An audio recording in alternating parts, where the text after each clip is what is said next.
they're going to have to report to the IRS that way. Like they are literal agents. So one of the good things about this lawsuit going through is this is clearly defined now.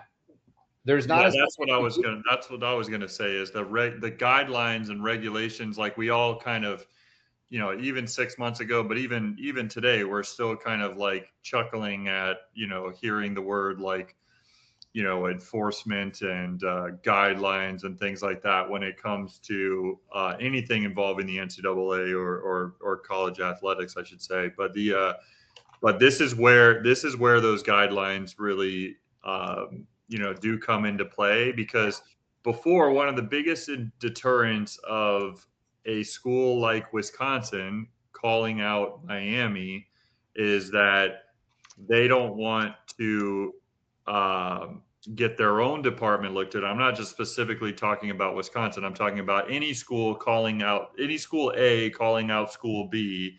The reason why that wasn't happening before this, as you said, unprecedented lawsuit, is because if you're school A, you don't want to call out school B because you don't want another school to be looking into your dirty Yeah. laundry.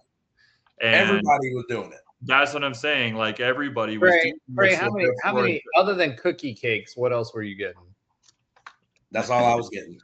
Yeah, but I'm just saying, like everybody was doing it, so like therefore you didn't want to call anybody else out because you didn't want anybody, open any doors or windows in your living room. But regardless, it's